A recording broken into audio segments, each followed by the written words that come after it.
What is going on, guys? Matt Downs with Daily Grind Fantasy Sports to help give you the edge for this 8-game Monday NBA slate.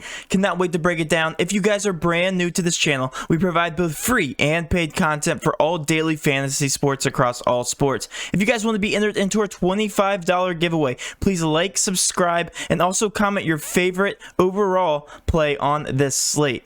If you guys want to know more about becoming a better DFS player and taking down that big GPP, head over to www.patreon.com/dgfantasy for more information. On Patreon, we give advanced cheat sheets for all DFS sports on DraftKings. These cheat sheets include updated projections, ownership, and our overall favorite plays from slate to slate. We take it a step further by teaching you how to play fantasy sports like a shark, by showing you where the best leverage spots are to put you in the best spots to take down tourneys. Also included is our private Discord chat where you get to talk over the slate with everyone, including our coaches, to help build your lineups. Now let's go ahead and dive right into this NBA 8-game slate, but you guys know I have to go over Patreon real quick for you guys just to show off some success stories. We had $1 turned into 25, 18th place out of 5.9k people, almost a takedown, and also cash in some double ups here.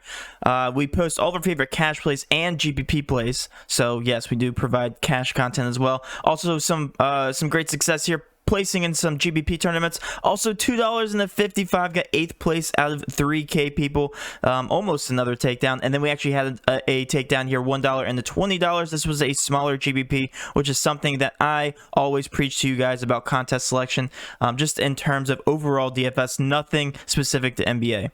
Now let's go ahead and dive right into the slate, guys. We have first the injury report. You guys know I like to cover the injury report before we dive into the games, because the one most important thing is how can players benefit off of other injuries. And if we look at our very first game here, we have Memphis out with everybody that we're used to seeing. The one thing about Memphis and Cleveland is that they have the same injuries, and Sexton is actually expected to be back in this game. So if he's back, all of these price tags are very inflated in this matchup, and it's also a pace down spot for both of these teams. So even though on surface this looks like a gold mine for value, it's actually not. All of the price tags have actually been adjusted upward.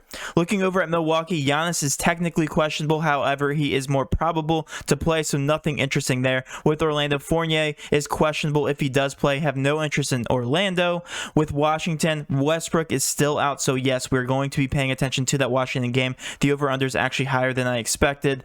With Phoenix, we have the same injuries there, no interest. Charlotte, New York, both pace down teams, definitely don't have any interest there with the same injuries. And then with Philly and Atlanta, this is the gold mine for value. We will be visiting these guys here a little bit later. We have Seth Curry, Ferguson, Harris, Korkmaz, Milton, Poirier, Simmons, and Thibault all out for the 76ers. So pretty much their entire team for COVID-related concerns. Also, Joel Embiid is questionable, likely to play, however. As you guys know, I made him the thumbnail, so yes, we will be talking about him a little bit later.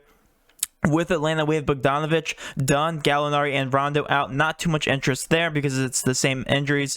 The Pelicans don't really have much. Dallas, Porzingis is questionable to come back. However, he is coming off of a torn meniscus, so I don't think he will play in this game. And if he does, it will be very, very limited minutes. So not too much to be looking at here. We really have to monitor that injury news with Kleber, more importantly, actually, just because he gets a tremendous amount of minutes. The price tags haven't really come up. Doncic is still intriguing, so we will touch base on that a little bit later on. Toronto, Portland, nothing going on there. And then last but not least, we have the high-paced matchup here between Indiana and Sacramento. Anybody playing Sacramento is in a pace-up spot, so you're always going to want to target somebody on the other side there. We have Biddis, Ballin, Lamb, McConnell, and Warren all out for these guys. So yes, I did calculate some values for these guys, and there are a couple people that stand out to me, but let's go ahead and start in the first game here with the Knicks and Charlotte. The Knicks still have Randall, and he's always going to be a play just because he plays a tremendous amount of minutes. But in terms of actual value, Mitchell Robinson does stand out to me. A 5.5K price tag. Very low ownership, by the way. We do have initial ownership. This will change throughout the day. Sorry, excuse me. And just being a 5.5K price tag, playing about 34 minutes a game, I really do like the upside here with Mitchell Robinson. Also a good matchup going against Bismack Biyombo. Probably the only guy that I'm interested in here for tournaments. With Charlotte, I was about to say Chicago. We have Devontae Graham priced down here at 5.8K. Has been playing really good as of late. Been playing about 35 minutes or so. And with a 5.8K price tag, playing 33 minutes minutes projected in this game in a soft matchup. I actually do like him for GPPs. A 6.9% ownership right now. Bismack Biyombo 4.5. Do like him. His price tag has been going down, and he's been getting in a lot of foul trouble, so that has been skewing his price tag downward. So I do like that. You can take advantage here. And then yes, we're gonna get a lot of LaMelo Ball questions here. 7K is very pricey. He has to get to 35 DK points, and he has to get a lot of minutes for me to really like him at that price tag. He got 31 minutes last game and ended with 61 DK points. Obviously the best statistical performance of his career. But he's playing in a pace down matchup. He was playing against Atlanta in the last game. I don't think that he will get to that point again in this game. But I know everybody loves LaMelo Ball. He will be a contrarian GPP play. So if you want to take stabs at him, he's 10.5% owned. Don't hate it. Probably going to avoid him just with me avoiding the potential floor game from him. So now let's go ahead and move on to Memphis here. Memphis against Cleveland. Not too much to be said. Right now, it is a pace down spot, like I said earlier on, for both of these teams. Melton, $3,800 is probably the only guy that I have any interest in. But again, he's only playing 23 minutes, a 6-point per dollar value. And then all these guys are really priced up here for the Memphis Grizzlies. Moving over to the Cleveland Cavs. Yeah, exact same situation here. Andre Drummond, 24.6% owned. He's going to be the only guy having any usage on this team in a good matchup at 9.2K. We've seen him have 2 ceiling games back to back. I do like him here. He has to get to about 46 DK points.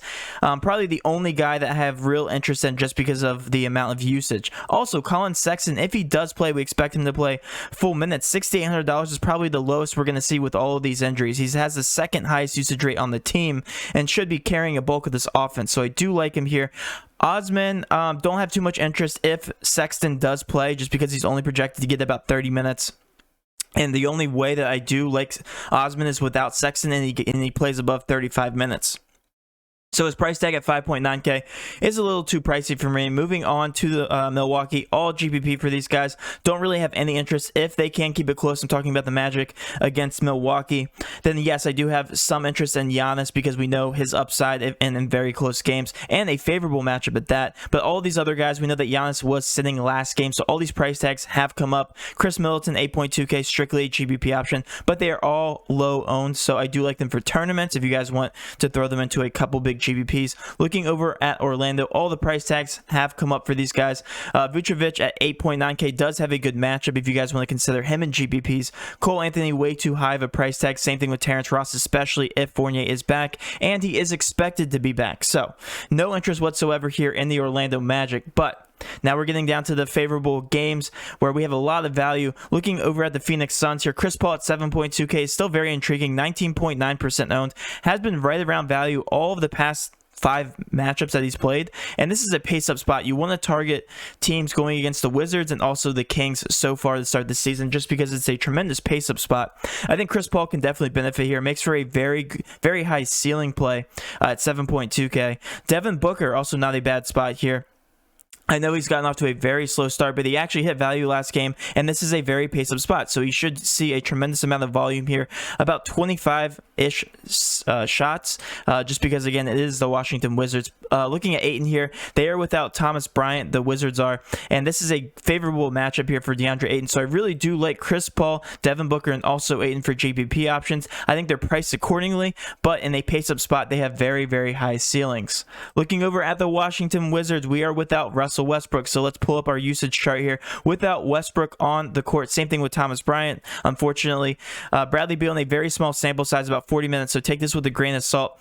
Averages a 43.2% usage and 1.82 fantasy points per minute. I get it. He shoots all the shots, and that usage rate is really high. He is an automatic lock for me here if we don't hear any more injury news from the rest of the league. 9.9K, he has to get to about 49 DK points, and I think that he can easily surpass that, doing that in his past 3 contests and the past 2 without Russell Westbrook. I think this is a very high floor for Bradley Beal, and with this amount of usage, you're talking about an 11K price tag. I really do like Bradley Beal here in the spot. He was my second favorite option on the slate next to Joel Embiid. Looking down the list here, all of the rest of these Washington Wizards actually become nice GPP options. As you can see, all their ownership is very low. More specifically, if we take a look at Avdija, Avdija averages 1.04 fantasy points per minute. Did very well, hit a lot of his shots in his last contest, and is projected at 26 minutes. Hachimura is projected at 32 minutes right now, 0.94 fantasy points per minute, and actually has the second highest if you get rid of this guy right here, 25.9% usage, so that's the second highest on the team. Really do like that usage rate and fantasy point output. Same thing with Raul Neto, 0.75 fantasy points per minute, but Neto is projected at 25 minutes. Ish Smith is projected at 23, so I really have my eyes on Avdija playing 29 minutes, or 28 minutes rather, then Hachimura playing 30 minutes. And also, Bertans makes for a very interesting GPP option as well. All these guys benefit without Russell Westbrook off the court. All right, looking over at Philly, this is the team that everybody is going to be targeting. It is going to be the Philly Chalk Night for good reason. We are without literally Ben Simmons, Tobias Harris, Seth Curry, Milton. All those guys are carrying such high usage rate. Korkmaz, Poirier, Ferguson, and Thibault. Add them into the mix, and you got 8 to 9 man rotation here for this team.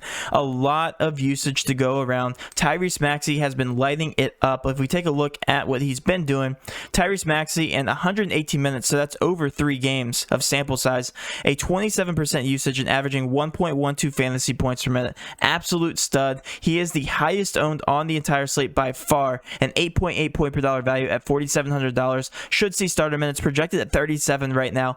Absolute hammer spot here. Next on the list is going to be Mike Scott at the minimum price tag at $3,000, playing about 25 minutes, a 6 point per dollar value. I definitely don't like him as much as somebody like Danny Green and Joel Embiid, but he should be a plug and play if you're looking for an additional value spot.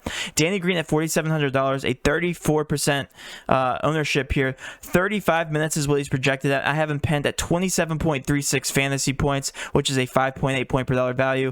Fantasy Cruncher has him at about the same. And then Joel Embiid, a 6.2 point per dollar value, the second best value here for this team. He actually averages a 37.9% usage and 1.82 fantasy points per minute.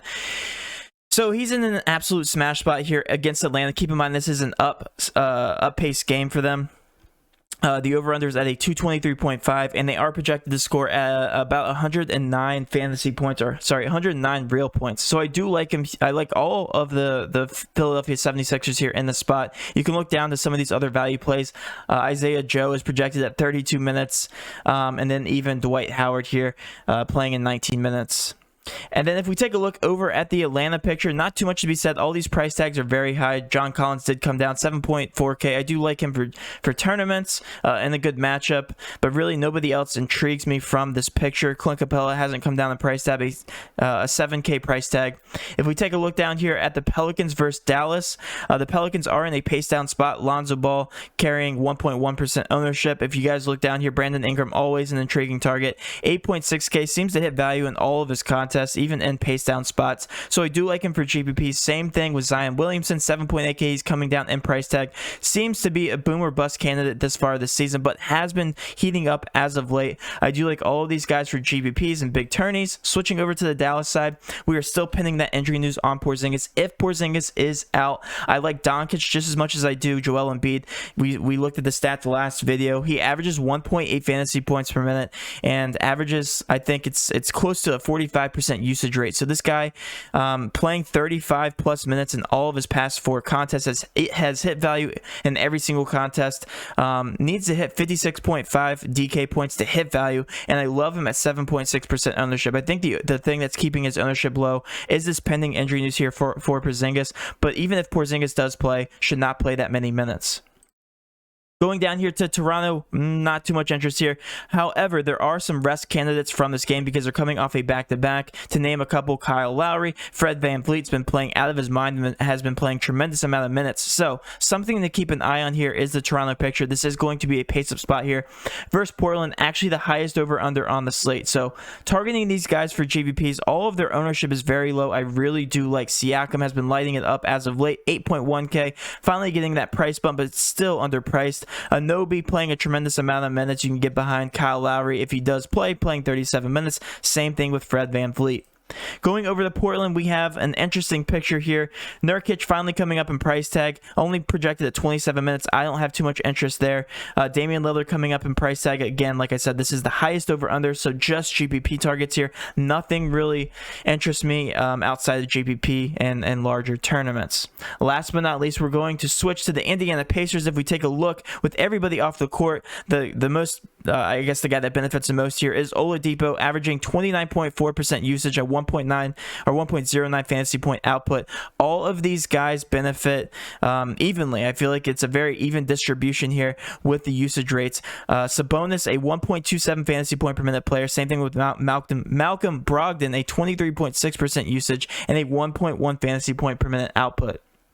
So, if we look at these guys as a whole, they all have tremendous ceilings playing in the pace-up spot versus Sacramento Kings. We know the Kings play no defense whatsoever.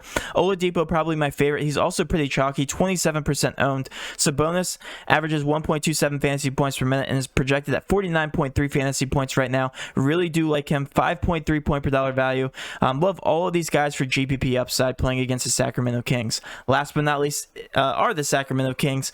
All their price tags are very, very high. Harrison Barnes has been getting a price increase ever since he's shown the NBA that he can average about 30 DK points, doing very well and has a very good floor. But outside of maybe Harrison Barnes and Marvin Bagley, don't have any interest here. This is going to be a pace down spot for them against the Pacers. All right, so that's my breakdown, guys. Load up on the Philly 76ers, Bradley Beal, and throw in maybe Andre Drummond, and you're looking at a very good cash lineup. Find out some more information, guys, a little bit later on in the day. We will be breaking down all of these players and the injury news on the live stream, as you guys know. Hopefully, we can break that 380 person mark, live viewers. But that will wrap up this video, guys. Hopefully, you did enjoy this video. If you did, please do hit that subscription button, notification bell, and of course, smash that like button for all of our future NBA content. With all that being said, have a great rest of your day, and let's cash.